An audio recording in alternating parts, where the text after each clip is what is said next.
Movie का start एक happy family से होता है। एला अपने पेरेंट्स के साथ फॉरेस्ट के बीच अपने एक छोटे से घर में बहुत हैप्पीली रहती है। सब बहुत परफेक्ट चल रहा था। तभी अचानक एक दिन एला की मदर बहुत ज्यादा बीमार हो गई और उनकी डेथ हो गई। एला की मदर मरने से पहले एला से प्रॉमिस लेती है कि वो सब के साथ कायम रहेगी और हर मुश्किल को ब्रेवरी के साथ फेस करेगी। एला की मदर की डेथ से चीजें बहुत बदल जाती हैं, मगर एला और उसके फादर इस सब को एक्सेप्ट करते हुए रहना शुरू कर देते हैं। टाइम के साथ साथ एला बड़ी हो गई। एक दिन एला के फादर एक विडो लेडी ट्रीमेन से शादी करके उसे घर ले आते हैं, जिसकी 2 डॉटर्स ड्रिजेला और एनास्टेसिया भी साथ आती है। एला को ये सब अच्छा नहीं लगता है, मगर अपने फादर की खुशी के लिए वो उन्हें एक्सेप्ट कर लेती है। ट्रीमेन आते ही घर में एक पार्टी रख देती है। एला उस पार्टी में मिसफिट फील कर रही होती है, जिस पर वो अपने एनिमल फ्रेंड्स के पास आ जाती है। एला जब अपने फादर के पास जाती है तो उसे पता चलता है कि वो कल काम की वजह से टाउन से बाहर जा रहे हैं। एला और उसके फादर इमोशनल हुए बात कर रहे होते हैं। तभी वहाँ ट्रीमेन आकर उनकी बातें सुन लेती है। इस सब की वजह से उसे एला से जेलसी होना शुरू हो जाती है। जो प्यार वो अपने लिए चाहती थी वो सब उसकी जगह एला को मिल रहा है। ये उससे बर्दाश्त नहीं होता है। एला के फादर के जाते ही ट्रीमेन अपने रंग दिखाना शुरू हो जाती है। वो एला से उसका रूम लेके अपनी बेटियों को दे देती है और एला को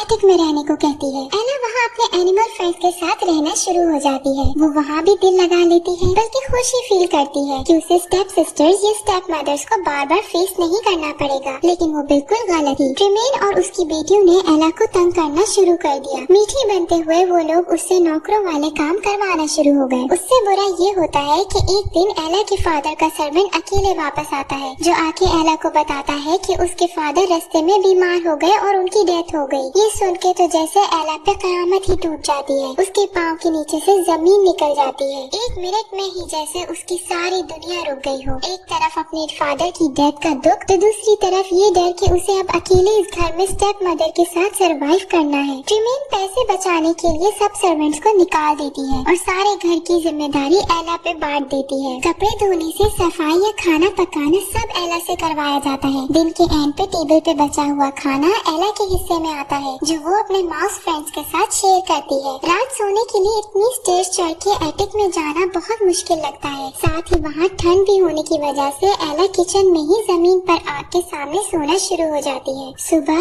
एला के फेस पे फायर प्लेस के पास सोने की वजह से सिंडर्स लग जाते हैं, जिस पर उसकी स्टेप फैमिली उसे सिंड्रेला कहना शुरू हो जाती है। इस सब से तंग आकर एक दिन गुस्से में एला हॉर्स राइड करते हुए तेजी से वुड्स में चली जाती है, जहाँ उसे एक स्टेज देखने को मिलता है, जिसे प्रिंस और उसके सर्वेंट हंट करने आते हैं। ये देख एला उससे भागने का कहती है और उसका अपना हॉर्स भी कंट्रोल से बाहर होकर तेजी से भागने लग जाता है। ये देख प्रिंस उसकी हेल्प करने आता है, जहाँ वो खुद को किड बताते हुए कहता है कि वो पैलेस में एक सर्वेंट है। एला और प्रिंस एक दूसरे को पसंद करना शुरू हो जाते हैं, मगर एला उसे अपना नाम बताए बगैर ही वहाँ से चली जाती है। पैलेस पहुँचने पर प्रिंस को पता चलता है कि किंग की तबीयत बहुत खराब है। किंग प्रिंस से कहता है कि उसे रॉयल बॉल पे अपने लिए ब्राइड सिलेक्ट करनी होगी, ताकि किंग सारी जिम्मेदारियाँ उस पे डाल के फ्री हो जाए। इस पर प्रिंस कहता है कि उन्हें बॉल पे सब सिटीजन्स को बुलाना चाहिए, मेडिन्स को भी, इस उम्मीद के साथ कि शायद वो एला से दोबारा मिल सके। किंग मान जाता है और सब सिटीजन, अमीर हो या गरीब, सबको बॉल पे इनवाइट किया जाता है। एला मार्केट में ये न्यूज सुन लेती है। वो फौरन जाके ट्रीमेन को ये न्यूज देती है, इस उम्मीद के साथ कि शायद वो भी बॉल पे जा सके और किड से दोबारा मिले। मगर ट्रीमेन एला को इग्नोर करते हुए बस अपनी बेटियों के साथ बॉल की तैयारियां शुरू कर देती है, ये सोचते हुए कि अगर उसकी एक भी बेटी प्रिंस को पसंद आ गई और प्रिंसेस बन गई तो उनकी जिंदगी बन जाएगी। सीन्स प्रिंस पे शिफ्ट होते हैं, जो एला के ख्यालों में इतना गुम हो चुका है कि किसी भी चीज पे ध्यान ही नहीं दे पा रहा होता। मगर उसे ये भी डर होता है कि उसके किंग एला को एक्सेप्ट करेंगे कि नहीं, क्योंकि वो तो बस ये चाहते हैं कि प्रिंस अपने लिए किसी प्रिंसेस को ही सिलेक्ट करे। एला की स्टेप मदर तो उसे बॉल के लिए कोई ड्रेस नहीं लेके देती है, लेकिन वो किड से मिलने के लिए इतनी एक्साइटेड होती है कि एटिक में माइस के साथ मिलकर खुद ही अपने लिए ड्रेस तैयार करने लग जाती है। फाइनली वो नाइट आ जाती है। ट्रीमेन अपनी डॉटर्स के साथ बॉल पे जाने के लिए रेडी खड़ी होती है। तभी बेला अपनी मदर का ड्रेस पहन के बॉल पे जाने के लिए आ जाती है, मगर ट्रिमेन और उसकी बेटियां एला को इतना इंसल्ट करती है, यहाँ तक कि वो उसका ड्रेस तक फाड़ देती है ताकि कुछ भी हो जाए एला बॉल पे ना जा सके। जिसके बाद वो सब बॉल के लिए निकल जाते हैं और एला बस डिसहार्ट हुए उन्हें जाते देखती रह जाती है। उनके जाते ही एला पॉन्ड के पास बैठ के जोर जोर से रोना शुरू हो जाती है। एला भागते हुए पीछे गार्डन में जाती है जहाँ वो एक ओल्ड लेडी से मिलती है जिसे वो मिल्क का बोल देती है। वो ओल्ड लेडी एक ब्यूटीफुल औरत में ट्रांसफॉर्म होके एला को यकीन दिलाती है कि वो उसकी फेरी गॉड मदर है। फेरी गॉड मदर अपने मैजिक से पंपकिन को कैरेज, माइस को हॉर्सेस, लिजर्ड्स को फुटमैन और गूस को काउचमैन में चेंज कर देती है ताकि पैलेस जाने के लिए एला के पास एक राइड हो। जिसके बाद वो एला के ड्रेस को ट्रांसफॉर्म करती है जो कि एक बहुत ही मैजिकल मोमेंट होता है। एला जब जाने के लिए कैरेज में पाँव रखती है तो वो उसके शूज देख के हैरान रह जाती है जिन्हें वो ग्लास के शूज में बदल देती है। अब एक मसला और बाकी रहता है जो कि एला की स्टेप फैमिली है। इस मसले के लिए फेरी गॉड मदर एला पे स्पेल करती है जिसकी वजह से वो सब एला को पहचान नहीं पाएंगे। लास्ट में वो एला को बताती है कि मैजिक सिर्फ मिडनाइट तक रहेगा, उसके बाद एला वापस अपनी पुरानी हालत में आ जाएगी। जिसका मतलब है कि एला को 12 बजे से पहले वहाँ से निकलना होगा। फिर एला फौरन पैलेस के लिए निकल जाती है। बॉल पे सब सिटीजन हर किंगडम की प्रिंसेस पहुँच चुकी होती है, मगर प्रिंस की आंखों को जिसका इंतजार है वो अब तक वहाँ नहीं पहुँची है। ये चीज प्रिंस को कुछ बेचैन सी कर देती है जिसका अंदाजा किंग लगा लेता है। किंग के सवालों से बचने के लिए प्रिंस एक प्रिंसेस को बात करने के लिए बुला लेता है। बॉल की सेलिब्रेशन स्टार्ट होने ही लगती है कि एंट्री होती है एला की, जिस पर सबकी नजरें उस पर पड़ती हैं और प्रिंस के साथ साथ सब बस उसे ही देखते रह जाते हैं। प्रिंस की खुशी का तो कोई ठिकाना ही नहीं रहता है। वो फौरन एला से मिलने के लिए आगे बढ़ता है। सब लोग साइड पे होके इन दो लवर्स के लिए रास्ता बना देते हैं। एला के लिए अब भी प्रिंस एक सर्वेंट ही है। वो किड से मिलके खुश तो बहुत है लेकिन हैरान भी हो रही होती है कि सब बस उनको क्यों देख रहे हैं। प्रिंस उसे कहता है कि वो सब बस एला और उसकी खूबसूरती को देख रहे हैं। जिसके बाद दोनों डांस स्टार्ट कर देते हैं। ये एक बहुत ही मैजिकल क्यूट रोमांटिक मोमेंट होता है। एक आम सी लड़की पैलेस में एक प्रिंस के साथ डांस कर रही है। सबकी नजरें बस उन दोनों पे ही होती है। ट्रिमेन एला को पहचान तो नहीं पाती है मगर प्रिंस को ऐसे उसके क्लोज देख के बहुत जेलस होने लग जाती है, जिस पर वो अपनी बेटियों को भी डांस के लिए भेज देती है। डांस के बाद प्रिंस एला को सबके बीच से निकाल के अपने साथ ले जाता है। यहाँ एला को पता चल जाता है कि किड ही प्रिंस है। वो बहुत हैरान तो होती है मगर किड उसे काम डाउन करते हुए माफी मांग लेता है। यहाँ सब लोगों में फंस मच जाती है कि आखिर वो लड़की है कौन। कोई भी नहीं जानता है कि वो कौन है और कहाँ से आई है। प्रिंस एला को अपने साथ सीक्रेट गार्डन में ले जाता है जहाँ वो आज तक किसी को नहीं लेके गया था। वहाँ वो एला को स्विंग देता है। तभी उसका शू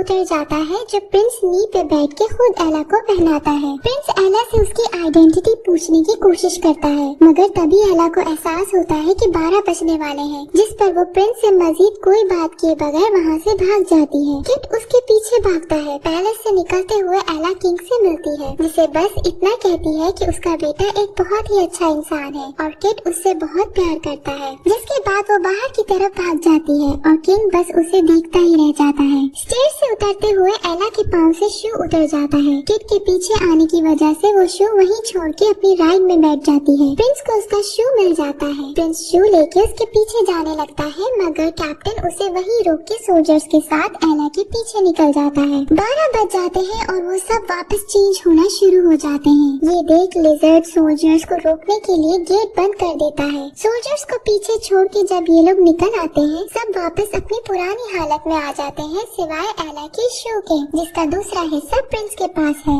एला चलते हुए वापस घर की तरफ आती है। रास्ते में बारिश भी शुरू हो जाती है। अचानक पीछे अपनी स्टेप फैमिली की राइड आते देख एला फौरन घर के अंदर जाके शू छुपा देती है। रात एला इस सब के लिए इतनी एक्साइटेड नजर आती है कि फौरन फ्री होके इस सब के बारे में अपनी डायरी में लिखती है। सीन्स पैलेस में शिफ्ट होते हैं जहाँ किंग की तबीयत बहुत खराब हो जाती है। वो अपने आखिरी टाइम में अपने बेटे के लिए वो सब करना चाहता है जो कोई भी अच्छा फादर करेगा। इसलिए किंग अपनी पसंद प्रिंस पे इम्पोज करने के बजाय उसे अपनी पसंद से शादी करने की परमिशन दे देता है। किंग प्रिंस से कहता है कि वो जितनी जल्दी हो सके उस लड़की को ढूंढ ले। ये कहते ही किंग की डेथ हो जाती है। किट न्यू किंग बन के लोगों में ये खबर फैला देता है कि वो लड़की आकर प्रिंस को दूसरा शू दिखाए और अगर उसकी विश हुई तो किंग उससे शादी भी कर लेगा। ये सुन के एला खुशी खुशी घर की तरफ जाती है और एटक में जाके शू ढूंढने लग जाती है। तभी उस पर रिवील होता है कि ट्रीमेन ने वहाँ उससे पहले पहुँच के शू ले लिया है। ट्रीमेन एला को कहती है कि वो सिर्फ तभी एला को किट से शादी करने देगी अगर एला उन सबको अपने साथ पैलेस ले जाए और अपनी स्टेप सिस्टर्स की शादी किसी रिस्पेक्टेबल आदमियों से करवाएगी। एला के मना करने पर ट्रीमेन शू लिए एला को एटिक में लॉक करके चली जाती है। ट्रीमेन शू का टूटा हुआ पार्ट ग्रैंड ड्यूक के पास लाती है जो उसकी बेटियों की शादी करवाने के लिए तैयार हो जाता है, सिर्फ इस कंडीशन पे कि वो एला को हमेशा के लिए हिडन ही रखेगी। ट्रीमेन मान जाती है। ग्रैंड ड्यूक शू का टूटा पार्ट प्रिंस को दिखाता है और झूठ बोलता है कि वो लड़की खुद को छुपा रही है। किट उसकी बात नहीं सुनता है और कहता है कि कुछ भी हो जाए वो उसे ढूंढ के ही रहेगा। ग्रैंड ड्यूक किट से प्रॉमिस लेता है कि अगर वो लड़की ना मिली तो किट उस प्रिंसेस से शादी कर लेगा जिसे उसके फादर ने मरने से पहले पसंद किया था। किट मान जाता है। ग्रैंड ड्यूक किट को पैलेस में ही रहने का बोल के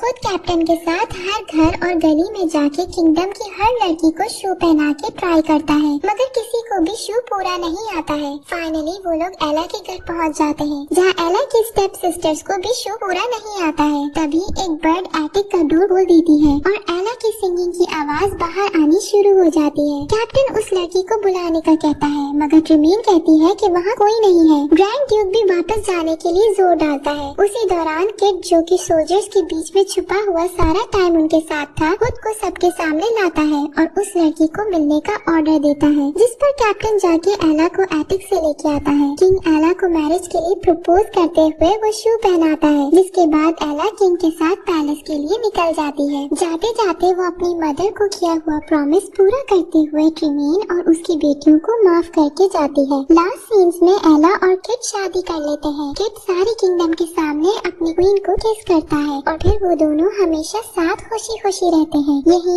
एक हैप्पी एंडिंग हो जाती है।